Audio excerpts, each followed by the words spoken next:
নমস্কার। শিল্পীর গল্পকথা চ্যানেলে আমার সকল শ্রোতা বন্ধুদের স্বাগত জানাই। আমার আজকের নিবেদন রত্না হালদারের লেখা একটা সাসপেন্স থ্রিলার। গল্পের নাম মিঠি। আজ তার প্রথম পর্ব। বিয়ের পর প্রথমবার নিজের ঘর, পরিবার, রাজ্য ছেড়ে বরের সাথেই পাড়ি দিয়েছি সুদূর গুজরাট।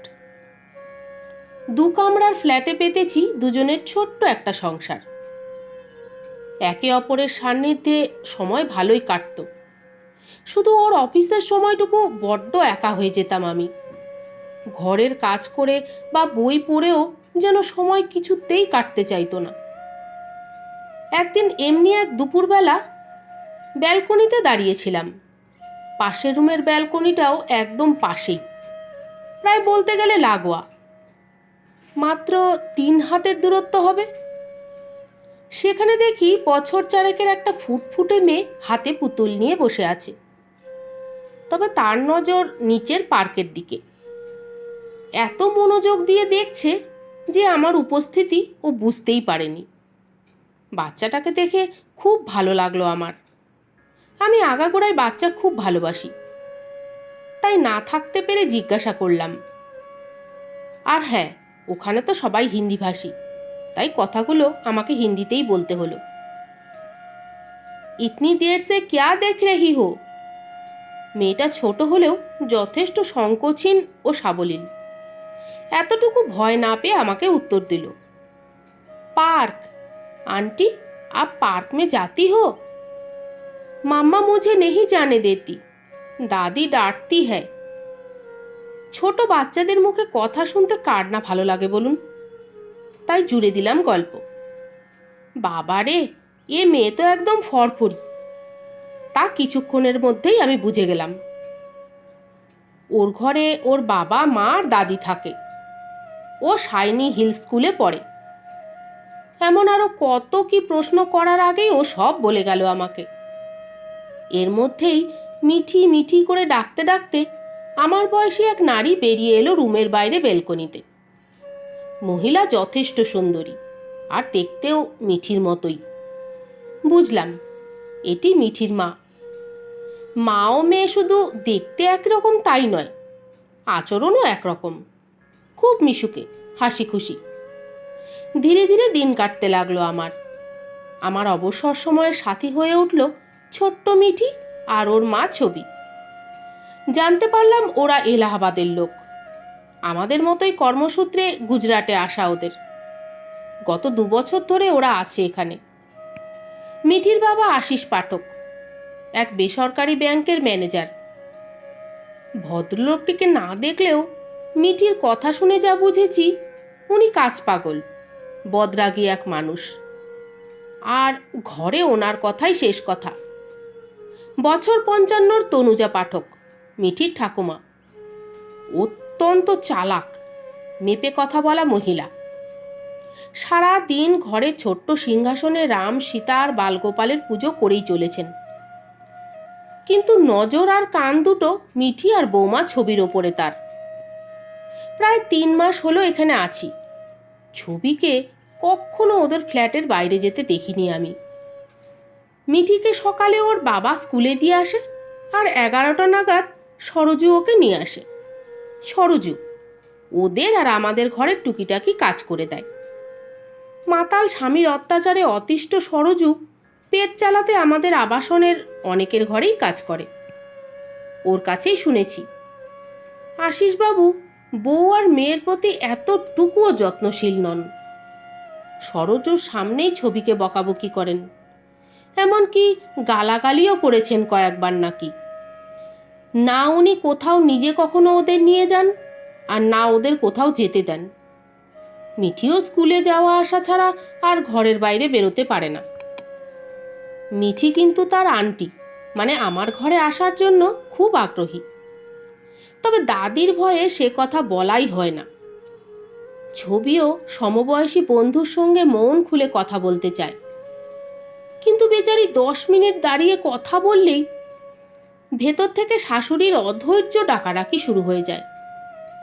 ওদের দেখে মনে হয় যেন মা আর মেয়ে বিলাসবহুল এই আবাসনের 5 তলার ফ্ল্যাটে নজরবন্দি হয়ে রয়েছে। বিকেলে আবাসিক বাচ্চারা নিচে পার্কে খেলা করে, মায়েরা পার্ক লাগোয়া বেঞ্চে বসে গল্প করে।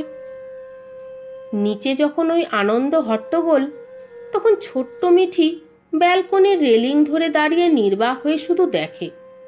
মাঝে মাঝে মার কাছে বায়না করে নিচে নেমে পার্কে যাওয়ার জন্য, কিন্তু বায়না আর পূরণ হয় না কখনো ওর।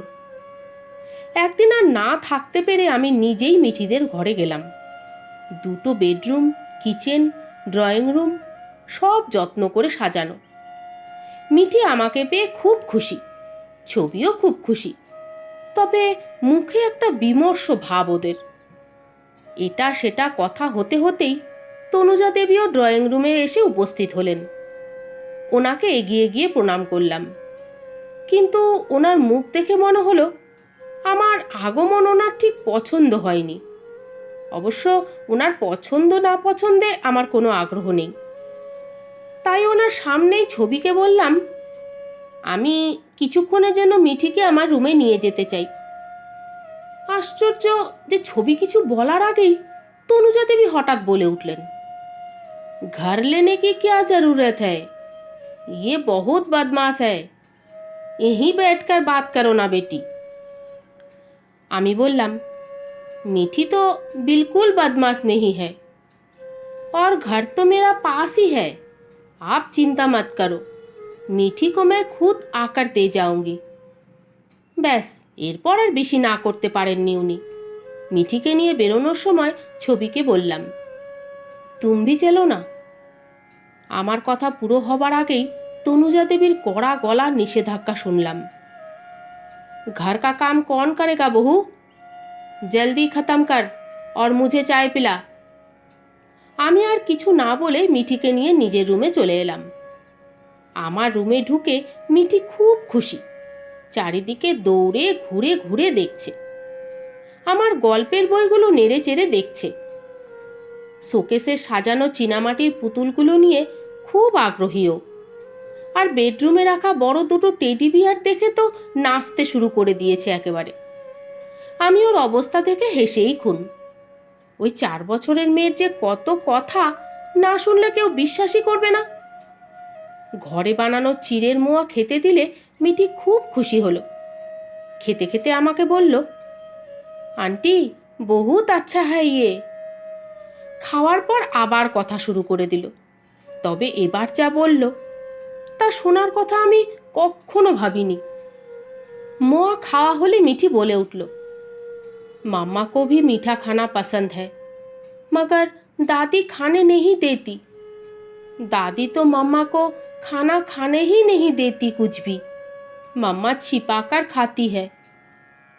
আমি একেবারে অবাক হয়ে গেলাম।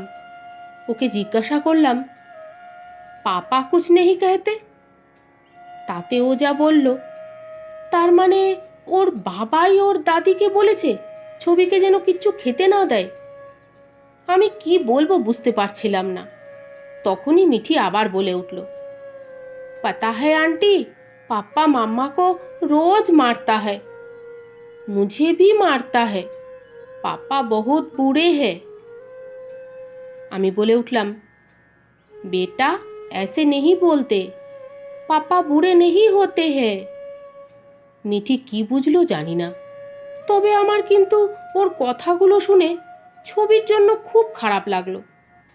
আমার মনেও পড়তে লাগলো কিছু কিছু, যে যতবারই ছবিকে দেখেছি ও শাড়ির আঁচল দিয়ে নিজেকে সম্পূর্ণ আবৃত করে রাখে।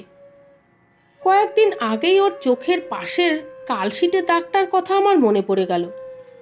মনটা বড্ড খারাপ হয়ে গেল আমার। কিন্তু নিজের মনেই ঠিক করলাম, এই 2 মা মেয়েকে একটু হলেও আনন্দের ছোঁয়া দেব। ঘড়ির দিকে তাকিয়ে দেখি ইতিমধ্যে 5:30 বাজে। সময় কত দ্রুত চলে যায়। মিঠির দিকে তাকাতে দেখলাম সে এখনো টেডি বিয়ার নিয়ে খেলায় মত্ত, কিন্তু ওর বাবার যে আসার সময় হয়ে গেছে, তাই আর দেরি না করে ওকে নিয়ে ওদের রুমে দিতে গেলাম। অবশ্য কাল আবার নিয়ে আসবো এই প্রমিসও করলাম। কিন্তু ওদের দরজা অবধি পৌঁছতেই ভেতর থেকে রাগী পুরুষ কণ্ঠের আওয়াজ আমি পেলাম। কাউকে যেন খুব রূঢ়ভাবে বকাবকি করছে। সাথে তনুজা দেবীরও রাগারাগির আওয়াজ শুনলাম। বুঝলাম আশিসবাবু বাড়ি ফিরে মেয়েকে দেখতে না পেয়ে ছবির ওপরে রাগারাগি করছেন। ওনার সাথে তনুজা দেবীও সমানভাবে বকছেন ছবিকে। এই সামান্য ব্যাপারে ওদের মা ছেলের রিয়াকশনের কারণটা ঠিক বুঝতে পারলাম না আমি। যাই হোক, কলিং বেল বাজালাম। দরজা খুলে বছর ৩৫-এর এক পুরুষ বেরিয়ে এলেন। চেহারা সৌম্যকান্তি হলেও মুখটায় প্রবল রূঢ়তার ছাপ। তাহলে ইনি মিঠির বাবা আশিস পাঠক। ভদ্রলোকের এতটুকু সৌহার্দ্য বোধ নেই। কোনো ভনিতা না করে সরাসরি মিঠিকে ঘরে নিয়ে চলে গেলেন, আর প্রায় আমার মুখের ওপরেই দরজাটা লাগিয়ে দিয়ে গেলেন। রাগ হলো অসম্ভব। তার থেকেও বেশি অবাক হলাম ওনার এমন ব্যবহার দেখে। রাতে ঘুমানোর সময় আমার বরের সঙ্গে এই বিষয়ে কথা বলছিলাম। হঠাৎ মনে হলো কারোর কান্নার আওয়াজ পেলাম। আর এও বুঝলাম এটা কোনো মেয়ের তীব্র কান্না চাপার ব্যর্থ প্রচেষ্টা। কান্নার উৎস জানতে বেডরুমের জানলার কাছে যেতেই যে দৃশ্য দেখলাম, তাই আধুনিক শিক্ষিত সমাজে মোটেই কাঙ্ক্ষিত নয়। আমার বেডরুমের জানলা দিয়ে মিঠিদের মিডিল বেডরুমের ভিতরের অনেকটাই দেখা যায়। সেখানে তখন যে ঘটনা ঘটতে দেখলাম, তাতে আমার মাথায় আগুন জ্বলে উঠল। দেখলাম আশিস পাঠক এক হাতে ছবির লম্বা চুলের মুঠি টেনে ধরে আর এক হাত দিয়ে ওর গালে ঠাস ঠাস করে চড় মেরে চলেছে। ছবি দু হাত জড়ো করে স্বামীর কাছে ব্যর্থ ক্ষমা ভিক্ষা চাইছে। ঘরের কাচের জানলা বন্ধ থাকলেও পর্দা পুরোটাই খোলা ছিল, তাই অনেকটাই দেখা যাচ্ছে ঘরের ভেতরে। ঘরের বাঁদিকে বড় খাটটার এক কোণায় মিঠি ভয়ে জড়সড় হয়ে বসে আছে। জীবনে কখনো এমন দৃশ্য সামনাসামনি দেখিনি। নিজের অজান্তেই কখন যে চোখের জল গড়িয়ে গাল বেয়ে নিচে নেমে গেছে আমি বুঝতেই পারিনি। মানুষ এমনও হয়? কি করে? কেন? হঠাৎ আমার হাতে একটা টান অনুভব করায় আমার চিন্তার জাল ছিঁড়ল। দেখি শুভ, আমার স্বামী, কখন পাশে এসে দাঁড়িয়েছে। ও আমায় জানলা থেকে সরিয়ে নিয়ে খাটে বসালো। নিজে আমার পাশে বসে আমার হাত দুটো নিজের হাতের মধ্যে নিল। আমি কিছু বলার আগেই ও বলে উঠল, রাই, মন খারাপ করো না। দুনিয়ার সবাই কি একরকম হয়? জানি তোমার খারাপ লাগছে, বাট ট্রাই টু আন্ডারস্ট্যান্ড। এখানে তোমার বা আমার কিচ্ছু করার নেই। আমি অসহায়ভাবে বললাম, সত্যি কি কিছু করার নেই আমাদের? অ্যাটলিস্ট সোসাইটি অফিসে একটা খবর দেওয়া তো যায়। শুভ বলে উঠল, রাই, আমরা এখানে একদম নতুন, সবাইকে ঠিক করে চিনিও না। কি দরকার অন্যের ব্যাপারে নাক গলানোর? শুভর কথাটা অহেতুক না, কিন্তু যে দৃশ্য কিছুক্ষণ আগে দেখলাম তা আমি ভুলি কি করে? সে রাতে আর ঠিকভাবে ঘুমাতে পারিনি আমি। চোখ বন্ধ করলেই মিঠির ভয় পাওয়া অসহায় মুখটা বারবার চোখের সামনে ভেসে উঠছে আমার। নিরুপায় হয়ে শেষ রাতে বিছানা ছেড়ে বেলকনিতে গিয়ে বসে পড়লাম। শুভ ঘরে ঘুমাচ্ছে। শেষ রাতের চাঁদ বড় মোহময়ী, মায়া জড়ানো। পৃথিবীর পাপ পুণ্য সুখ দুঃখের কোনো ছোঁয়া তার গায়ে লাগে না। কিছুক্ষণের জন্য সব ভুলে ওই চাঁদের আলোয় হারিয়ে গিয়েছিলাম আমি। হঠাৎ পাশের বেলকনির দরজা খোলার আওয়াজ পেলাম। ঘুরে তাকিয়ে দেখি ছবি দাঁড়িয়ে আছে। কি বলবো বুঝতে পারছিলাম না। ওই নীরবতা ভাঙল। বলল, मैं बहुत गरीब घर से हूँ। 3 साल की थी जब पिताजी मर गए। माँ भी 6 साल के बाद मर गई। चाचा चाची के पास रहती थी। उन्होंने पढ़ाया लिखाया और फिर 21 साल की उम्र में मेरी शादी कर दी। 5 साल में 7 बार एबॉर्शन कराया इन लोगों ने, सिर्फ लड़का चाहिए इसीलिए। फिर डॉक्टर ने बोल दिया, ऐसा और हुआ तो मैं कभी भी माँ नहीं बन सकूंगी। बस फिर मीठी आई। सोचा अब शायद सब ठीक हो जाएगा, लेकिन मेरी किस्मत। ব্যাস আর কিচ্ছু মেয়েটা বলতে পারেনি। বুক ভাঙা কান্নায় ভেঙে পড়ল ও। ভিন রাজ্যের এই ভিন্ন ভাষার মেয়েটার জন্য আমার দু চোখ ভরে উঠল। ওকে সান্ত্বনা দেবার ভাষা নেই আমার কাছে। সেই রাতেও নিজের জীবনের সব দুঃখ কথা আমার কাছে বলে হালকা হয়েছিল। ওর কথা শুনে বুঝছিলাম ওর নিজের থেকেও বেশি চিন্তা ওর মেয়ে মিঠিকে নিয়ে। ওর কথা শুনে মনে হয়েছিল ও যেন জানে যে ও আর বেশি দিন বাঁচবে না। এরপর কেটে গেছে বেশ কয়েকটি দিন। ছবির সাথে আর কোনো কথা হয়নি। মিঠিকেও বেলকনিতে আর দেখা যায় না। কয়েকবার ছবি জামা কাপড় মেলতে বাইরে এসেছে। চোখাচোখি হলে মৃদু হেসে চলে গেছে ভেতরে। তবে ওর চোখে সেই রাতের ভয়াবহতার ছাপ আমি কিন্তু এখনো স্পষ্ট দেখতে পাই। শুভর বেসরকারি চাকরি। সেই সকাল 8টায় বেরোয় আর রাত 9টায় ফেরে। আমি এই এতটা সময় ঘরে একা থাকি। সরোজও আসে, আধ ঘন্টার মধ্যে কাজ করে ফিরে যায়। তারপর আবার আমি একা। এই নিঃসঙ্গতা যেন আমাকে গিলে খেত। তাই উপায়ন্ত না দেখে কাছাকাছি স্কুলগুলোতে ইন্টারভিউ দিলাম। পূর্ব অভিজ্ঞতা আর কোয়ালিফিকেশন থাকার কারণে বেশ কিছু স্কুলে চান্সও পেয়ে গেলাম। এসবের মাঝে মিঠি আর ছবির কথা স্মৃতির পাতায় বন্দি হয়ে গেছিল। কিন্তু যখন সায়নী হিল স্কুলের চিঠিটা হাতে পেলাম, তখন প্রথমেই মনে এলো মিঠির নাম। শুভর অনিচ্ছা সত্ত্বেও ওই স্কুলেই জয়েন করার সিদ্ধান্ত নিলাম। আমার মনের কোনো এক কোনায় ওই ছোট্ট 4 বছরের মেয়েটিকে কাছে পাবার সুপ্ত বাসনা ছিল। তাই হয়তো ভগবান আমার সহায় হলেন। আমি মিঠির ক্লাস টিচার হিসেবে নিযুক্ত হলাম। মিঠি আর ওর মতো ছোট্ট বাচ্চাদের পেয়ে আমি যত না খুশি হলাম, মিঠি তার থেকে দ্বিগুণ বেশি খুশি হলো আমাকে কাছে পেয়ে। ওর এই আনন্দ যেন শুধু আনন্দ না, এ যেন এক নির্ভয় ভরসা। মনে হয় যেন স্কুলের এই 4 ঘন্টা মিঠি আমার কাছাকাছি থেকে নিজেকে সুরক্ষিত ভাবে। টিফিন টাইমে আমার কাছে বসে অনেক কথা বলে, গল্প করে। মেয়েটার মধ্যে একটা টান আছে। ওর এই নিষ্পাপ মায়ামাখা মুখটা আমার ভেতরে একটা তৃষ্ণা জাগায়। এটাই কি তবে মাতৃত্বের বাসনা? হ্যাঁ, এটা তাই। আমি মা হতে চাই। অনেক ভেবেচিন্তে আজ শুভকে নিজের আকাঙ্ক্ষা জানালাম। শুভ তো শুনে খুশিতে নাচতে শুরু করেছে। বুঝলাম ও সম্পূর্ণ একমত আমার সাথে। আমিও খুব খুশি। আমার ঘরেও এবারে একটা ছোট্ট মিঠি আসবে, যে সম্পূর্ণ আমার হবে। আমাকে আন্টি না বলে মা বলবে। আজ রবিবার। সকালবেলা মাসি ফোন করে ভাইয়ার বিয়ের নিমন্ত্রণ করে। ভাইয়া আমার মাসি শাশুড়ির ছেলে, আমার একমাত্র দেওর। তো সেই বিয়ে তো আর কিছুতেই মিস করা যায় না। ভাইয়ার বিয়ে সামনের মাসের শেষের দিকে। অনেক প্ল্যানিং, অনেক এনজয়মেন্ট। কি মজা! গুজরাট আসার পর এই প্রথমবার কলকাতায় ফিরছি, নিজের মানুষগুলোর কাছে। ভাবতেই খুব ভালো লাগছে আমার।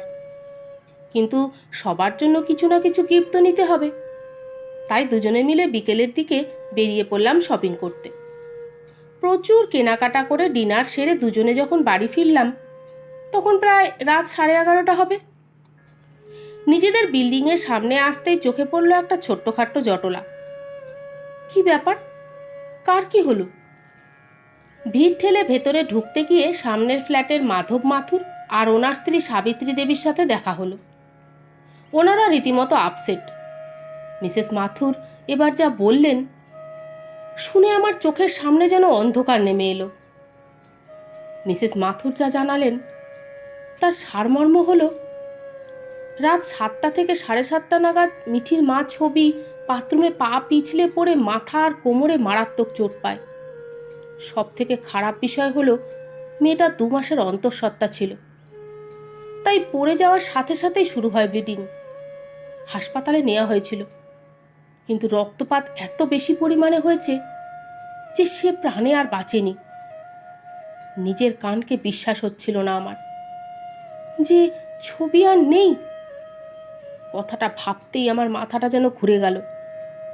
পড়েই যাচ্ছিলাম, খালি শুভ আমায় ধরে নিল, তাই বাঁচলাম। শুভ আর বাকিরা আমাকে পার্কের একটা বেঞ্চে বসিয়ে চোখে মুখে জল দিচ্ছিল। তখনই অ্যাম্বুলেন্সের আওয়াজ শোনা গেল। মানে মানে ওরা ছবিকে, না, ছবির ডেড বডি নিয়ে এসেছে। অ্যাম্বুলেন্স থেকে ছবির বডি বের করা হলো। পুরো সোসাইটির লোকজন চলে এসেছে, ভিড় জমে গেছে গেটের কাছে। আমি আর শুভ এগিয়ে গেলাম। দেখলাম তনুজা দেবী নাতনি মিঠিকে নিয়ে নিচে নেমে আসলেন। মেয়েটার মুখের দিকে তাকানো যাচ্ছে না। মিঠি নিঃশব্দে মায়ের মৃতদেহের কাছে গিয়ে দাঁড়িয়ে নিষ্পলক চোখে তাকিয়ে আছে মায়ের দিকে। ওকে দেখে আর নিজেকে ধরে রাখতে পারলাম না। আমি ভিড় ঠেলে ভিতরে ঢুকতে লাগলাম। মিঠির কাছে পৌঁছনোর আপ্রাণ চেষ্টা করতে লাগলাম। এর মাঝে চোখ পড়ল আশিসবাবুর দিকে। লোকটা একদম ভাবলেশীন, চুপ করে দাঁড়িয়ে আছেন অ্যাম্বুলেন্সের পাশে।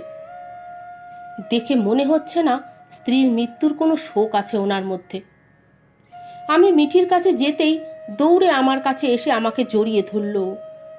মেয়েটাকে কোলে তুলে নিতেই যাব, এমন সময় তনুজা দেবী ছুটে এসে ওকে আমার কাছ থেকে ছিনিয়ে নিলেন। আমি আশ্চর্য হলাম এই দেখে যে এমন পরিস্থিতিতেও মহিলার এমন ব্যবহার।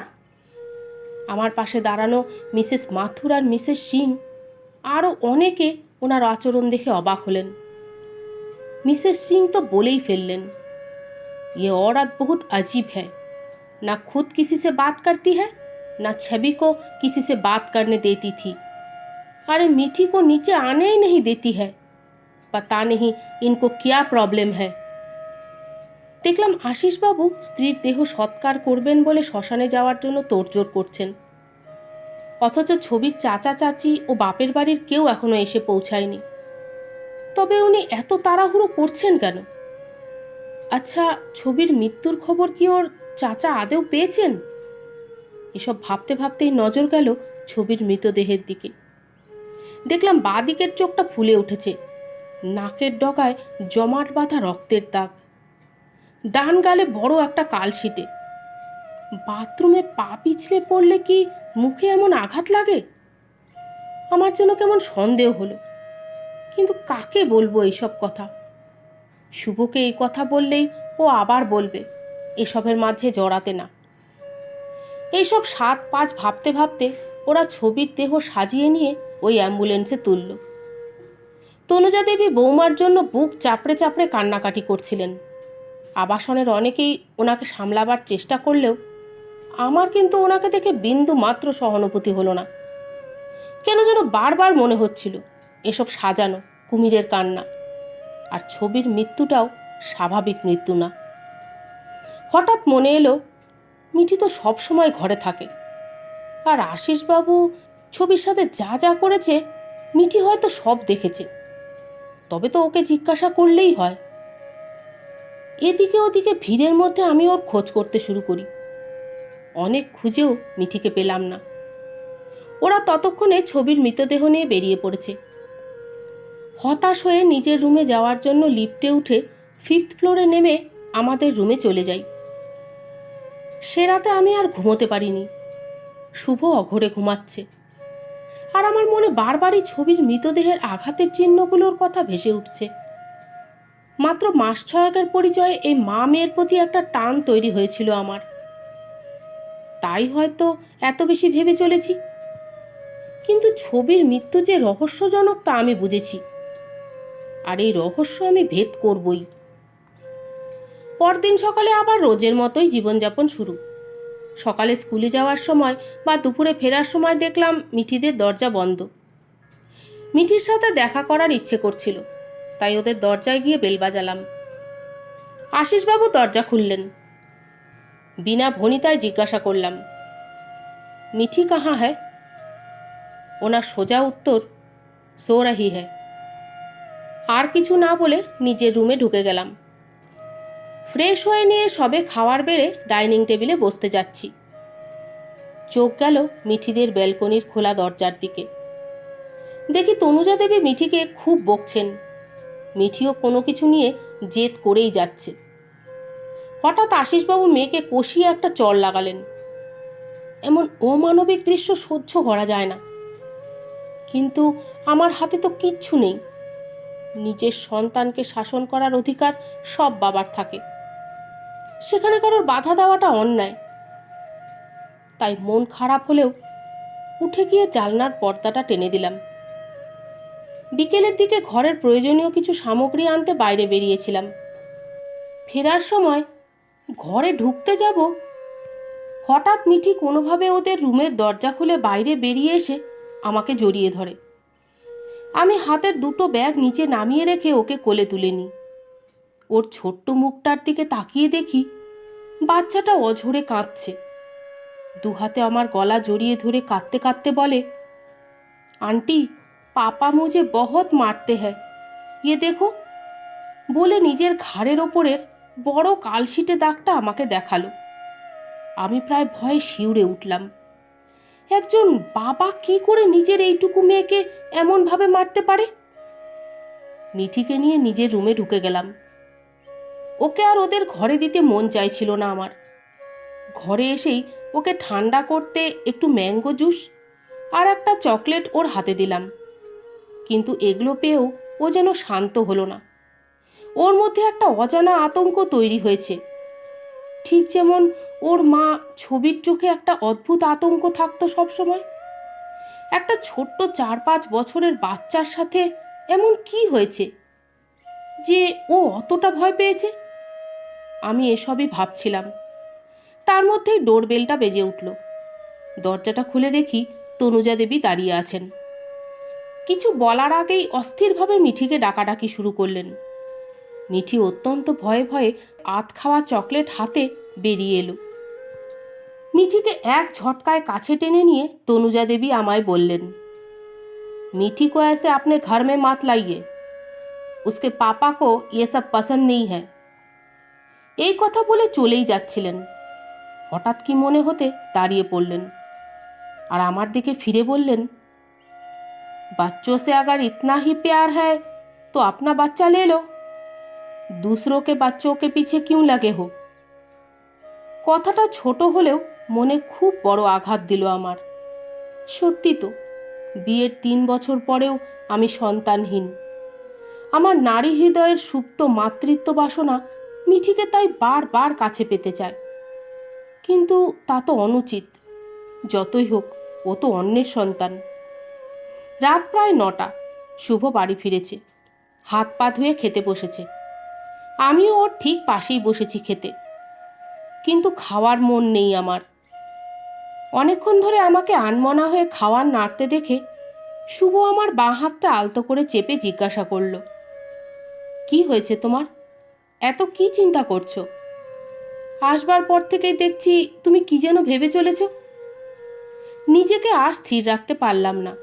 ওর বুকে মাথা রেখে কান্নায় ভেঙে পড়লাম। আকুল আকুতি নিয়ে বললাম, আমি মা হতে চাই শুভ, যে কোনো মূল্যে আমি মা হতে চাই। এরপর বিকেলে তনুজা দেবী যা যা বলে গেছিলেন সব ওকে বললাম। শুভ দুহাতে আমাকে জড়িয়ে ধরে কপালে সস্নেহে নিজের ঠোঁট ছুঁয়ে বলল, এত ভেবো না, যখন সময় হবে তখন দেখবে আমাদের ঘরেও একটা ছোট্ট পরী আসবে, যে শুধুই আমাদের হবে। এরপর কেটে গেছে বেশ কয়েকটা দিন। স্কুলে গেছি এসেছি, কিন্তু মিঠিকে আর স্কুলে দেখিনি।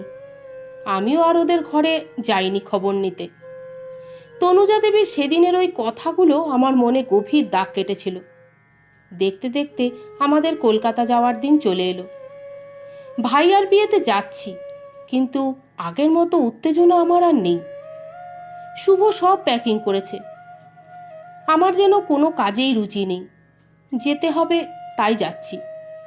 শরীরটাও 2 দিন ধরে খারাপ লাগছে খুব, কিছুই খেতে মন চাইছে না, তবু জোর করে নিজেকে চালাচ্ছি আমি। যাওয়ার দিন রাত 9টায় আমাদের ফ্লাইট। বিমানবন্দরে পৌঁছতে মোটামুটি 1.5 ঘন্টা লাগবে, তাই হাতে কিছুটা সময় নিয়ে বেরোতে হবে। সব কিছু পরিকল্পনা মাফিক চলছিল, কিন্তু বেরোবার ঠিক মিনিট 5 আগে আমার শরীরটা অস্থির হয়ে বমি শুরু হলো। কোনো রকমে ওয়াশরুম থেকে বের হয়ে চোখে মুখে জল দিয়ে বাইরে এসে শরীরটা আমার কাহিল হয়ে গেল। আমি দাঁড়িয়ে থাকতে না পেরে ডাইনিং টেবিলের চেয়ারটা টেনে ধপ করে বসে পড়ি। আমার এরকম অবস্থা থেকে শুভ ঠিক করে টিকিট বাতিল করবে, কিন্তু আমি বাধা দিই। তখন 7:15 বাজে, মানে হাতে প্রায় 1.5 ঘন্টার বেশি সময় আছে। আমি উঠে দাঁড়ালাম, বললাম, এতদিন পরে যখন সুযোগ এসেছে তখন যেভাবেই হোক যেতে হবে। তুমি এত ভেবো না তো, আমি ঠিক আছি। শুভ এক প্রকার গড়রাজি হয়ে ব্যাগ নিয়ে রুমের বাইরে বেরোলো। আমিও ওর পেছনে পেছনে বেরিয়ে এলাম। শুভ দরজাটা লক করছে, ঠিক তখনই মিঠিদের রুমে প্রবল চিৎকার চেঁচামেচি দুজনেরই কানে এলো। কিন্তু একে সময় কম, তার উপর যেচে পরের ঘরে নাক গলানোর ইচ্ছে ছিল না। তাই আর সেদিকে মন না দিয়ে নিজেদের ব্যাগ তুলে নিয়ে যাওয়ার উপক্রম করতেই বাঁধল গোল। আশিসবাবু নিজেদের রুমের দরজা খুলে বাইরে বেরিয়েই আসছিলেন। হঠাৎ মিঠি ওনাকে প্রায় ঠেলে বেরিয়ে এসে দৌড়ে আমার পেছনে দাঁড়িয়ে সভয়ে বলতে লাগলো, आंटी मुझे छोड़ के मत जाओ, पापा मुझे भी मामा की तरह मार देगा, मुझे डर लगता है। ঘটনার আকস্মিকতায় হতভম্ব হয়ে দাঁড়িয়েছিলাম আমরা দুজন। চমক ভাঙল আশিসবাবুর উদ্ধত আচরণে। আমাদের সামনেই উনি মিঠিকে মারতে এগিয়ে এলেন। শুভ ওনার হাতটা ধরে না ফেললে হয়তো আঘাতটা আমার ওপরেই পড়ত, কিন্তু রাগে অন্ধ এই মানুষটি আমাদের বিন্দুমাত্র তোয়াক্কা না করে মিঠিকে টেনে হিচড়ে ঘরে নিয়ে যেতে গেলে মিঠি শক্ত করে আমার আঁচলটা চেপে ধরে বলে, मामा को पापा ने ही बाथरूम में धक्का दिया था, मामा रो रही थी लेकिन पापा नहीं माने, आंटी मुझे छोड़ के मत जाओ। সেই মুহূর্তে আমি বাকরুদ্ধ হয়ে গিয়েছিলাম। আমার সমস্ত বোধ যেন লোপ পেয়ে গিয়েছিল। শুভ আমার আঁচল ছাড়িয়ে নিয়ে মিঠিকে চলে যেতে দিল। আমাকেও ঠেলে নিয়ে যেতে যেতে শুভ বলল, ফ্লাইটের সময় হয়ে যাচ্ছে রাই, আর দেরি করা যাবে না, চলো। যন্ত্রচালিতের মতো নিচে নেমে গাড়িতে বসে পড়লাম। এয়ারপোর্টে পৌঁছে ফ্লাইটেও উঠলাম। পাড়ি দিলাম নিজের অতি পরিচিত ঠিকানার উদ্দেশ্যে। কিন্তু মনটা পড়ে থাকলো ওই গুজরাটে ছোট্ট মিঠির কাছে। কলকাতায় পৌঁছে আত্মীয় স্বজনদের মাঝে এসে বহুদিন পর নিজের শিকড় ফিরে পেলাম। ভাইয়ার বিয়েটা খুব ভালোভাবে কাটলো। আজ বৌভাত। সকাল থেকে বাড়িতে তোড়জোড় চলছে। সব কিছু ঠিকঠাক চলছিল, কিন্তু হঠাৎ আমার শরীর খুব খারাপ হয়ে যায়, মাথা ঘুরিয়ে পড়ে যাই। বিয়ে বাড়িতে এমন ঘটনা একেবারেই অনাকাঙ্ক্ষিত। যাই হোক, সবাই ভাবে হয়তো খাওয়া দাওয়ার অনিয়মের জন্য এমন হয়েছে। আমিও আর বিষয়টাকে অত গুরুত্ব দিয়ে ভাবিনি। সন্ধ্যায় ম্যারেজ হলে যাওয়ার সময় আমি ভুল করে আমার ফোনটা বাড়িতেই ফেলে চলে যাই। ওখানে পৌঁছে সবাই আমরা যখন আলাপ পরিচয়তায় মগ্ন, তখন শুভর ফোনে বেশ কয়েকটি কল আসে। আমি দেখতে পাই ওই ফোন আসার পরেই শুভ কেমন যেন থম মেরে যায়। কৌতূহল হলেও অত লোকজনের মাঝে ওকে আর কোনো কথা জিজ্ঞাসা করিনি। অনেক রাতে বাড়ি ফিরে ফ্রেশ হয়ে শুয়ে পড়ি। শরীরটাও খুব আনচান করছে। তবে কি আমি যা ভাবছি তাই ঠিক? আমার এতদিনের ইচ্ছে তবে কি সত্যি হতে চলেছে? মাথায় এইসব নানা চিন্তা ঘুরপাক খাচ্ছে। ভাবলাম শুভকে মনের কথাগুলো বলি, কিন্তু বাবু ততক্ষণে নাক ডেকে অতল ঘুমে আচ্ছন্ন। ওকে আর তাই না ডেকে আমিও ঘুমিয়ে পড়লাম। সকালে উঠে প্রেগনেন্সি টেস্ট কিট দিয়ে টেস্ট করে দেখলাম রিপোর্ট পজিটিভ। আনন্দে বাকরুদ্ধ হয়ে গেলাম। কি করব বুঝেই পেলাম না। একটু ধাতস্থ হয়ে দৌড়ে গিয়ে ঘুমন্ত শুভকে জড়িয়ে ধরলাম। আমার স্পর্শে চোখ দুটো আধখোলা করে ও জিজ্ঞাসা করল, কি হলো সকাল সকাল, এত আদর কেন? আমি বললাম, আদর না মিস্টার, এই দেখো, বলে টেস্ট কিটটা ওর চোখের সামনে তুলে ধরলাম। আমার হাত থেকে কিটটা নিয়ে ভালো করে দেখে ওর মুখে হাসির রেখা ফুটে উঠল। আমাকে দুহাতে জড়িয়ে ধরে কানে কানে বলল, congratulation to both of us. এতদিনের আশা এবারে পূরণ হবে। কি এবারে খুশি তো? আমি বললাম, এই খুশি ভাষায় প্রকাশ করতে পারবো না শুভ। আমাদের দুই বাড়ির সকলেই এই সুখবর শুনে খুব খুশি হলো। ডক্টর দেখিয়ে যাবতীয় টেস্ট করে দেখলাম সব পজিটিভ, আর সব ঠিকঠাক আছে। দেখতে দেখতে 10 দিনের ছুটি শেষ, এবার ফিরতে হবে। আমার মা যদিও মেয়েকে এই অবস্থায় অত দূরে যেতে দিতে রাজি ছিল না, তবুও আমার রান্নায় অক্ষম পতিদেবতার কথা চিন্তা করে আমি কলকাতায় থাকতে রাজি হইনি। যাওয়ার দিন বিকেলে 5টায় ফ্লাইট, 3টে নাগাদ বেরোতে হবে। নিজেদের রুমে তৈরি হতে হতে শুভর সাথে কথা বলছিলাম। আমি বললাম, 10 দিনের মধ্যে জীবনটা একদম বদলে গেল, তাই না শুভ? আসার সময় ঠিক যতটা হতাশা নিয়ে এসেছিলাম, যাওয়ার সময় তার অনেক বেশি আনন্দ নিয়ে যাচ্ছি, বলো? শুভ বলল, হ্যাঁ তা তো ঠিকই। আমি বললাম, জানো, আমার একটা মেয়ে চাই, ঠিক মিঠির মতো। তাকে আমি মন মতো সাজাবো, নিজের হাতে খাওয়াবো, খুব আদর করব, আর নাম রাখবো মিষ্টি। কি রাজি তো? কি হলো, অমন করে কি ভাবছো অত? আমার কথায় জ্ঞান ফিরে আসলো শুভর। ও বলল, কই কিছু ভাবছি না তো, তাড়াতাড়ি তৈরি হয়ে নাও, এবারে বেরোতে হবে। এই বলে ও ঘর থেকে চলে গেল। আমি কিন্তু ওর মুখে একটা বিষণ্ণতা দেখলাম। মনে হলো ও কিছু কথা লুকিয়ে গেল, কিন্তু কি এমন কথা যে আমার থেকে ও আড়াল করলো? যা হোক, এবারে বেরোতে হবে। তাই আর বেশি না ভেবে আমিও তৈরি হয়ে বেরিয়ে পড়লাম। এবার ফেরার পালা। সকলকে বিদায় জানিয়ে উঠে পড়লাম ফ্লাইটে।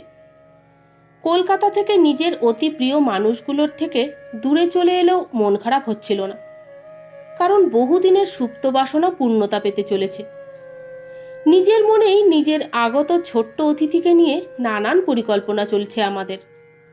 যদিও তার আসতে দেরি আছে, কিন্তু ওই যে মানুষের মন নিজের খেয়ালে কল্পনার জাল বনেও অবিরল। সময় নিজের খেয়ালেই বয়ে চলেছে নিজের গতিতে, তার সঙ্গে ভেসে চলেছি আমরাও। প্রায় 1 সপ্তাহ হলো এখানে এসেছি, কিন্তু মিঠিদের ঘরে কাউকেই দেখিনি। মিঠির একটু দেখা পেতে বহুবার গিয়ে দাঁড়িয়েছি বেলকনিতে, কিন্তু দেখা তো দূরের কথা, কোনো আওয়াজও পাইনি। ওদের ঘরের সব জানলা, বেলকনির দরজা ভেতর থেকে বন্ধ, আর পর্দাও টানা রয়েছে। ওদের দরজায় তালা লাগানো। তবে কি ওরা ঘরে নেই? বেশ কিছুদিন কেটে গেল। আমার শরীর ভালো না থাকায় স্কুলে রিজাইন দিয়ে দিয়েছি। শুভ যতক্ষণ ঘরে থাকে আমাকে কোনো কাজ করতে দেয় না, খুব যত্নে রাখার চেষ্টা করে। এই অভিজ্ঞতা আমাদের দুজনের কাছেই নতুন আর আনন্দময়, তাই একে অপরের সহচার্যে সুখেই দিনগুলো কাটছিল। খালি আমার একটাই চিন্তা ছিল মিঠি। 1 মাস হতে গেল, তবু ওরা বেপাত্তা। একটা পরিবার এমন করে এতদিনের জন্য কোথায় চলে গেল? কিছুই বুঝলাম না। সরোজকে অনেকবার জিজ্ঞাসা করেছিলাম ওদের কথা, কিন্তু ও খালি বলছে, मेरे को नहीं पता भाभी, वो लोग किधर गया, शायद अपने घर इलाहाबाद गए होंगे। ব্যাস, এর বেশি আর কিছুই বলেনি। ওর কথাটা ভুল না, তবে একজন ব্যাংকে কর্মরত মানুষ এতদিন কি করে ছুটিতে থাকতে পারেন? সব কিছু ঠিকঠাক চলছিল, কিন্তু হঠাৎ একদিন রাত্রে আচমকাই আমার ঘুম ভেঙে যায়। ঘড়ির দিকে তাকিয়ে দেখি 2:30 বাজে। কিছুতেই বিছানায় থাকতে মন চাইছে না, তাই উঠে পড়ি। বেডরুম থেকে বেরিয়ে রান্নাঘরে গিয়ে ফ্রিজটা খুলে একটু ঠান্ডা জল খাই। আগস্ট মাসের শেষ, তাই গরমটাও খুব, শরীরটাও খুব আনচান করছে। জানি এই সময় একটু এরকম হয়, তবে এ যেন অন্যরকম। মনে হচ্ছে শরীরের ভেতর যেন যুদ্ধ চলছে। দাঁড়াতে না পেরে ফ্রিজটার পাশে মেঝেতেই বসে পড়লাম। শরীর অবশ হয়ে গেল, ওখানেই অচৈতন্য হয়ে পড়ে রইলাম। চেতনা বিলুপ্তির আগে একবার শুধু শুভকে ডাকার চেষ্টা করেছিলাম, কিন্তু আমার আওয়াজ বেরোলো না গলা দিয়ে। মনে হলো যেন আমি কোন গভীর অন্ধকারের অতলে তলিয়ে যাচ্ছি। দু হাত বাড়িয়ে কিছু একটা ধরে নিজেকে বাঁচানোর আপ্রাণ চেষ্টা করে চলেছি, কিন্তু পারছি না। হঠাৎ একটা জোরালো নীল আলো আমার চোখে পড়ল। আমি চোখ বন্ধ করতেই একটা আলতো হাতের স্পর্শ পেলাম। চোখ খুলে দেখি একটা বাচ্চা মেয়ে মাথাটা নিচু করে আমার হাতটা শক্ত করে ধরে রয়েছে এক হাতে, আর এক হাতে ধরে রয়েছে একটা ছোট্ট মাথাবিহীন পুতুল। আমি ভালো করে তাকে দেখার চেষ্টা করলাম। এ কি, এই যে মিঠি, আমার মিঠি, কিন্তু ওর একই অবস্থা হয়েছে। চোখ মুখ একেবারে বসে গেছে, নরম তুলতুলে গাল দুটো শুকিয়ে গেছে, আর ওকে এমন ফ্যাকাশে লাগছে কেন? ওর কি হয়েছে?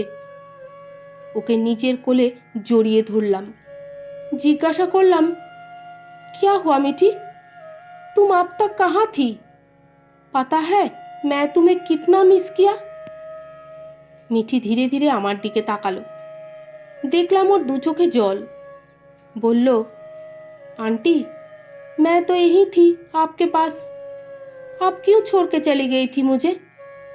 अब मैं आपको कहीं नहीं जाने दूंगी, हमेशा आपके साथ ही रहूंगी। এই বলে ও খিলখিল করে হেসে উঠল। আমিও ওর সাথে হাসতে লাগলাম। এত দিন বাদে আমার মিঠির দেখা পেয়েছি আমি, এ কি কম খুশির কথা? প্রিয় শ্রোতাবৃন্দ, গল্পের ক্রমবিস্তারের সুবিধার্থে একটু বিন্যাসগত পরিবর্তন করলাম। গল্পের কথক এবার রাই নয়, তার স্বামী শুভ। সকালে ঘুম ভাঙল 7:30 নাগাদ। এত বেলা অবধি ঘুমালাম? উফ, কি দেরি হয়ে গেছে। রাই আমাকে ডাকলো না কেন? আর ওই বা কোথায়? বলেই শুভ ডাকতে লাগলো, রাই, রাই। কোনো সাড়া নেই কেন? প্রতিদিন তো আমায় 6:30 নাগাদ ডেকে তোলে। আজ তবে কি হলো? শরীর খারাপ হলে তো বিছানায় থাকবে, তাহলে গেল কোথায়? এইসব ভাবতে ভাবতে বেডরুম লাগোয়া বাথরুমের দিকে দরজাটা হাত দিলাম। দরজা তো বাইরে থেকে বন্ধ, মানে ভেতরেও নেই। তাহলে গেল কোথায় মেয়েটা? এইসব 7-5 ভাবতে ভাবতে ঘর থেকে বেরিয়ে কিচেনে এসে দেখি, এ কি রাই, এমনভাবে নিচে পড়ে আছো কেন? কি হয়েছে তোমার? দৌড়ে গিয়ে ওর কাছে বসলাম। গায়ে হাত দিয়ে দেখি রায়ের গা জ্বরে পুড়ে যাচ্ছে। ওকে তুলে নিয়ে এলাম খাটে, বালিশে মাথা রেখে শুইয়ে দিলাম। তখনই চোখ গেল ওর বাঁ হাতের দিকে। দেখি ওর ঠিক কবজির কাছে একটা কালো দাগ। ভালো করে লক্ষ্য করে বুঝলাম, ঠিক যেন আঙুলের ছাপের মতন। যেন খুব জোরে ওর হাতটা কেউ চেপে ধরেছে, এমন দাগ হয়ে গেছে ওর হাতে। কিছু বুঝতে পারলাম না, কি করে ও ওখানে গেল, কেন ওর হাতে এমন দাগ হলো। যাই হোক, এখনও শুশ্রূষা প্রয়োজন। তাই একটা বাটিতে জল এনে কাপড় ভিজিয়ে ওর মাথায় জলপট্টি দিতে লাগলাম। আর আমাদের সোসাইটির ডক্টর মোহন বর্মাকে একটা ফোন করে আসতে বললাম। কিছুক্ষণের মধ্যে উনি এলেন। আমি রায়ের সব মেডিকেল ডিটেলস ওনাকে বললাম। রাই প্রেগনেন্ট, এই অবস্থায় ওরা তো জ্বর ঠিক না, তাই বেশ কিছু ওষুধ লিখে আমাকে জলপট্টি দিতে বলে উনি চলে গেলেন। আর বলে গেলেন যে কোনো সমস্যায় ওনাকে নির্দ্বিধায় আমি ডাকতে পারি। উনি চলে গেলে আরও কিছুক্ষণ ওকে জলপট্টি দিলাম। অফিস যাওয়া সম্ভব হবে না, তাই বসকে ফোন করে যাতে ওয়ার্ক ফ্রম হোম করতে পারি সেই রিকোয়েস্ট করতে একবার ব্যালকনিতে গেছি ফোনটা নিয়ে। কথাও হয়েছে, কল সবে কেটেছি। হঠাৎ একটা গুঙানির আওয়াজ পেলাম। আমার মনে হলো বেডরুমে রায়ের জ্ঞান ফিরে এসেছে। দৌড়ে ঘরে ঢুকলাম। হ্যাঁ, যা ভেবেছি ঠিক তাই, রাইয়ের আওয়াজ, কিন্তু এখনও ঠিকমতো চেতনা ফেরেনি। ছটফট করছে আর আধো জড়ানো স্বরে কিছু একটা বলছে। मत जाओ, मुझे छोड़ के मत जाओ, हम दोनों एक साथ रहेंगे, खेलेंगे, मत जाओ। এই সব শুনে আমি বেড সাইড টেবিলে রাখা জলের গ্লাস থেকে কিছুটা জল নিয়ে ওর চোখে মুখে ছিটিয়ে দিতে ওর চেতনা ফিরে এলো, কিন্তু ওর দৃষ্টি সম্পূর্ণ ফাঁকা, যেন ও দৃষ্টিশক্তি হারিয়ে ফেলেছে। দু হাতে জড়িয়ে ধরলাম ওকে। আমার স্পর্শে ও যেন প্রাণ ফিরে পেল। ফ্যাল ফ্যাল করে আমার দিকে তাকিয়ে ও প্রথমেই যা বলল তাতে আমি হতচকিত হয়ে গেলাম। ও বলে উঠল, মিঠি কোথায় গেল শুভ? এখানেই তো ছিল, কোথায় গেল ও? আমি বললাম, মিঠি? মিঠি যে কোথায় তা তো আমি জানি, কিন্তু ওকে তো সেসব কথা জানানো যাবে না। ওর এখন যা শরীরের দশা, তাতে ওকে নতুন করে কোনো ধকল আর দেওয়া যাবে না। তাই মিথ্যার আশ্রয় নিয়ে বললাম, ওরা এলাহাবাদে গেছে। 3 বছরের দাম্পত্য জীবনে এখনো পর্যন্ত ওকে কখনো কোনো বিষয়ে মিথ্যে কথা বলিনি। তার নিজের মনেই একটা গিল্টি ফিল করলাম আমি।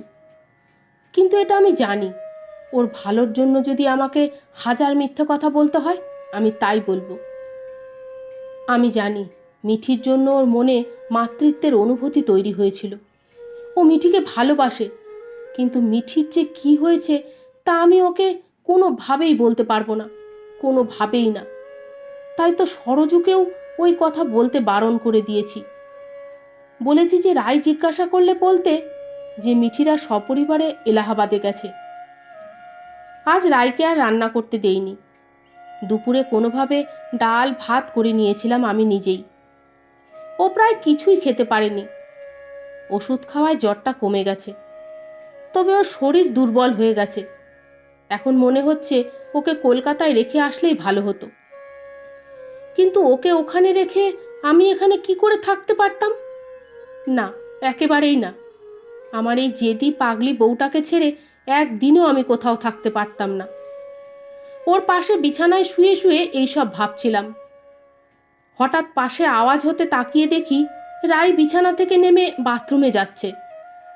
তখন প্রায় 5:30 বাজে, সন্ধে হয়ে এসেছে। চারিদিকে একটা অবসন্ন ক্লান্ত ভাব।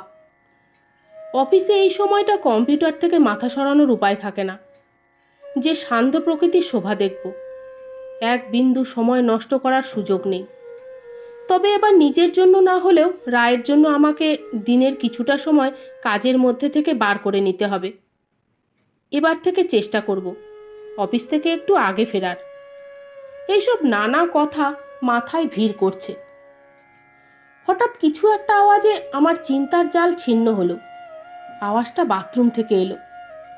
রায় তো ওখানেই, তবে কি ও পড়ে গেছে? ভয়ে আঁতকে উঠি আমি। পরিমরি করে ছুটলাম বাথরুমে। গিয়ে দেখি দরজা বন্ধ না, ভেজানো। হালকা হাতে ঠেলতেই খুলে গেল। আর ভেতরে যে দৃশ্য দেখলাম তার আশা আমি কোনো দিন করিনি। এই দৃশ্য দেখে চোখ আমার অজান্তেই বিস্ফোরিত হয়ে গেল। ভেতরের দৃশ্য দেখে ভয়ে আমার বুক কেঁপে উঠল। গলা থেকে অস্ফুট আর্তনাদের মতো বেরিয়ে এলো, রায়, এ কি? কি করে হলো এমন? রায়, চোখ খোলো প্লিজ, রায়। ভেতরে তখন রক্ত গঙ্গা বয়ে চলেছে। রায় অচৈতন্য হয়ে পড়ে আছে তার মধ্যে। কোনো মতে নিজেকে সামলে রায়কে দুহাতে পাজা কোলে করে তুলে নিলাম। ঘরে এসে ওয়াচম্যানকে ফোন করে একটা ক্যাব ডাকতে বলে রায়কে তুলে নিয়ে লিফটে করে নেমে এলাম নিচে। ততক্ষণে ওয়াচম্যান একটা গাড়ি নিয়ে এসেছে। তাতে উঠে বসে ড্রাইভারকে বললাম, নার্সিংহোমে নিয়ে চলো জলদি। মিনিট 15-র মধ্যেই নার্সিংহোমে পৌঁছে গেলাম আমরা, কিন্তু ততক্ষণে যা ক্ষতি হবার হয়ে গেছে। প্রায় 1 ঘন্টা পর ওটি রুম থেকে ডক্টর বর্মা বেরিয়ে এসে বললেন, she is out of danger, but mister Bose, we can not save your baby, sorry. মনে হলো পায়ের নিচের মাটিটা দুলে উঠল। না, নিজের জন্য নয়, রায়ের জন্য। ও যখন জানতে পারবে তখন কি হবে? এত দিন পর ও মা হবার ইঙ্গিত পেয়ে কত খুশি হয়েছিল তা আমার থেকে আর কেউ ভালো জানে না। 2 হাতে মুখ ঢেকে পাশের চেয়ারে বসে পড়লাম। এই 2 মাসের মধ্যে দুজনে মিলে নিজেদের আগামী দিনগুলোর যে কাল্পনিক সুখ স্বপ্ন রচনা করেছিলাম, তার এমন করুণ পরিণতিতে আমি যেন দিশেহারা হয়ে গেলাম। 2 দিন হয়ে গেছে, রায় এখনও আইসিইউতে ভর্তি। এখনও ওর হুঁশ ফেরেনি। আমি 2 দিন ধরে ওই নার্সিংহোমেই পড়ে আছি। কলকাতা থেকে আমার মা আর ওর বাবা মা চলে এসেছে, ওরাও এখানেই রয়েছেন। সকলে নিশ্চুপ আছি, কিন্তু মনে মনে সকলেই রায়ের সুস্থ হবার প্রার্থনা করে চলেছি। প্রায় 3 দিন পর রায় চোখ মেলেছে। শরীর খুবই দুর্বল। ডাক্তারের অনুমতি নিয়ে আমি ওর কেবিনে গেলাম। ও চোখ খুলে একবার দেখলো আমায়, কিন্তু কিছু বলল না। আমি এগিয়ে গিয়ে ওর মাথায় হাত রাখলাম। জিজ্ঞাসা করলাম, কেমন আছো রাই? ও কোনো উত্তর দিল না। আমার ভালোবাসার মানুষটির এমন অবস্থা আর সহ্য করতে পারলাম না। আমি কোনো মতে নিজের কান্না চেপে বাইরে বেরিয়ে এলাম। আজ 7 দিন পর রায়কে নিজের ফ্ল্যাটে নিয়ে ফিরলাম। ওর শরীর খুব দুর্বল, চোখের নিচে গাঢ় কালি পড়ে গেছে, শরীর যেন রক্তশূন্য ফ্যাকাশে হয়ে গেছে। আমায় সব থেকে বেশি চিন্তিত করছে ওর ওই চোখের গভীর শূন্যতা। ডাক্তারের পরামর্শে আমরা কেউই ওকে মিসক্যারেজের কথা জানাইনি, কিন্তু আমার মনে হচ্ছে ও সব জানে। রায়ের ফিজিক্যাল কন্ডিশন এমন কিছু খারাপ ছিল না যে এত বড় একটা দুর্ঘটনা ঘটবে। বাথরুম আমি নিজেই সব সময় পরিষ্কার রাখি, পিছলে পড়ে যাওয়ার কোনো সম্ভাবনাই নেই। তাহলে কি করে এমনটা হলো? যত ভাবছি তত যেন নিজেকে একটা রহস্যময় গভীর অন্ধকারে ডুবিয়ে দিচ্ছি। ব্যক্তিগত জীবনে যাই ঘটুক, তার প্রভাব যেন কর্মজীবনে না পড়ে, এই শিক্ষাই পেয়েছি। তাই অফিস যাওয়া শুরু করলাম। তবে রায়ের কন্ডিশনের কথা শুনে বস আমার কাজের চাপ কমিয়ে দিলেন। সকাল 8টা থেকে বিকেল 6টা পর্যন্ত আমার অফিস। অফিস থেকে বেরিয়ে হন্তদন্ত হয়ে ছুটে আসতাম বাড়িতে, এই আশায় যাতে রায়ের মুখে একটু হাসি, একটু কথা শুনতে পাই। কিন্তু না, রায় নার্সিংহোম থেকে ফিরে একটা কথাও বলেনি কারো সঙ্গে। সেই দিনের পর থেকে আজ প্রায় 1 মাস কেটে গেছে, আমার রায় একটা কথাও বলেনি। কথা তো দূর, কাঁদেও নি ও এক ফোঁটা। একটা আওয়াজ বেরোয়নি ওর মুখ থেকে। আমার বাবা এখনও চাকরি করেন, তাই নিজের তাগিদেই তাকে ফিরতে হয়েছে। তবে মা আর শাশুড়ি মা দুজনেই রায়ের কথা চিন্তা করে থেকে গেছেন। ওনারাও নানা গল্প করার ছলে রায়কে কথা বলাতে চেষ্টা করেছেন, কিন্তু কোনো লাভ হয়নি। এমন নিস্তরঙ্গভাবেই কেটে যাচ্ছিল দিনগুলো। এমনভাবে হয়তো কেটেও যেত যদি না কাল রাতের ঘটনাটা ঘটত। রাত তখন কত জানি না, হঠাৎ ঘুম ভেঙে গেল। চোখ খুলে দেখি রায় পাশে নেই। ঘরের ভিতরে একটা ছোট্ট নাইট ল্যাম্প জ্বলছে। এটা রায়ের বরাবরের অভ্যাস, একটু আলো না থাকলেও ঘুমোতে পারে না, তাই এই আলো জ্বালিয়ে রাখি। কিন্তু এখন ওই অল্প আলোয় ঘরে এক আলো আঁধারির পরিবেশ তৈরি হয়েছে। আর সেই আলো আঁধারির মধ্যেই দেখি ঘরের দরজা খোলা। কিন্তু শোয়ার আগে তো আমি নিজেই দরজা বন্ধ করে এসেছিলাম। তাহলে রায় কি বাইরে গেল? বাথরুমে গেছে ভেবে আবার শুয়ে পড়তে যাচ্ছিলাম। হঠাৎ মনে হলো কারোর মৃদু গুঞ্জন শুনতে পাচ্ছি। উঠে বসলাম আর এবারে কান পেতে শোনারও চেষ্টা করলাম। এ তো রায়ের গলা, কিন্তু এত রাতেও কার সাথে কথা বলছে? ফোনে কথা বলছে কি? চোখ গেল বেডসাইড টেবিলের ওপরে। পিঠ বেয়ে একটা ঠান্ডা স্রোত নেমে গেল, কারণ ওর আর আমার দুজনের ফোনই সযত্নে ওখানে রাখা আছে। তাহলে তাহলে রায় এত রাতে কার সাথে হেসে হেসে গল্প করছে? বুঝলাম ঘরে বসে কৌতূহল নিরসন হবে না, তাই উঠে পড়লাম। কাঁপা কাঁপা পায়ে এগিয়ে যেতে লাগলাম। একসময় বেডরুম পেরিয়ে কিচেনের শেষ মাথায় এসে পড়লাম। আমার সচেতন দৃষ্টি তখন খালি রায়কে খুঁজছে। হঠাৎ চোখে পড়ল লিভিং রুমের দরজা খোলা। কানে তখন ভালোভাবেই শুনছি রায় যে কারোর সাথে হেসে হেসে গল্প করছে। কথাগুলো শুনে মনে হচ্ছে যেন ছোট্ট বাচ্চার সাথে কথা বলছে ও। মনের গভীরে আতঙ্কের পারদ এতটাই চড়েছে যে সামনে আর এগোতে ইচ্ছা করছে না। কিন্তু রায়কে ওখানে রেখে যায় কি করে? মনে সাহস এনে আরও একটু এগোলাম। কানে এলো কিছু কথা। मुझे भी अंधेरा पसंद है, अंधेरे में छिपने से कोई ढूंढ नहीं पाता। नहीं, अभी कैसे नीचे जाऊं? अभी तो रात है, बाद में जाएंगे, ठीक है? हाँ, मैं गुड़ियों से खेलूंगी, तुम इधर आ जाओ, दोनों मिलके खेलेंगे। এত রাতে কাকে ডাকছে রাই? ওর কথা আর কথা বলার ধরন দেখে মনে হচ্ছে কোনো ছোট্ট বাচ্চার সাথে কথা বলছে, ঠিক যেমন মিঠির সাথে বলতো।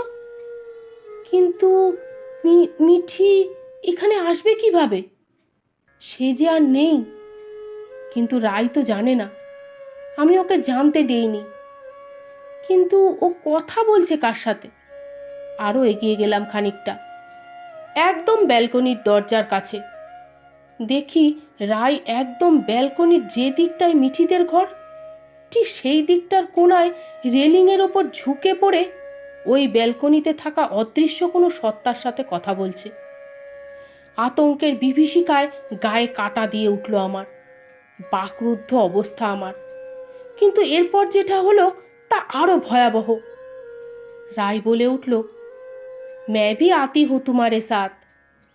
রাই দেখি সেই অদৃশ্যের সাথে যাবার জন্য রেলিংয়ের ওপর উঠে দাঁড়িয়ে পড়েছে। আমার সব ভয় কুণ্ঠা নিমেষে উধাও হয়ে গেল। দৌড়ে গিয়ে রায়কে জড়িয়ে ধরে ওকে নিচে নামালাম।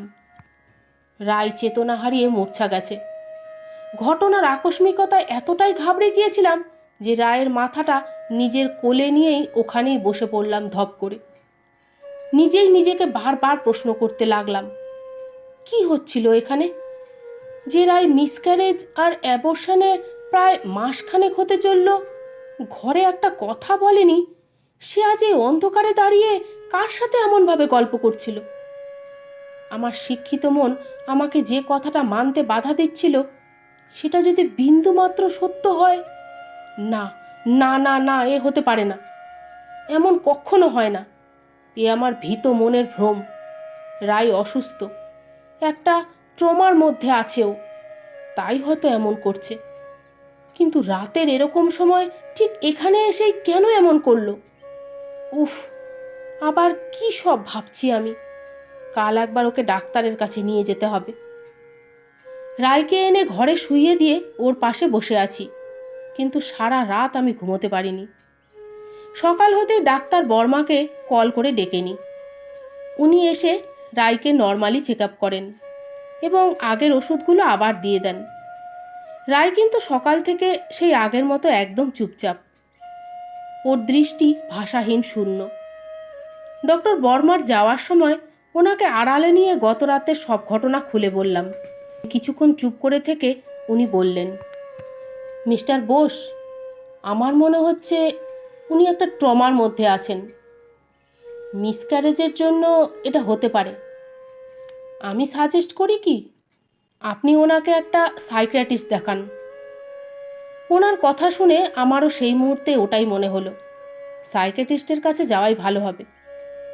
সেই মতো ওনার থেকে শহরের বিখ্যাত মনস্তত্ত্ববিদ ডক্টর মৃদুলা প্যাটেলের কাছেই রায়কে নিয়ে গেলাম।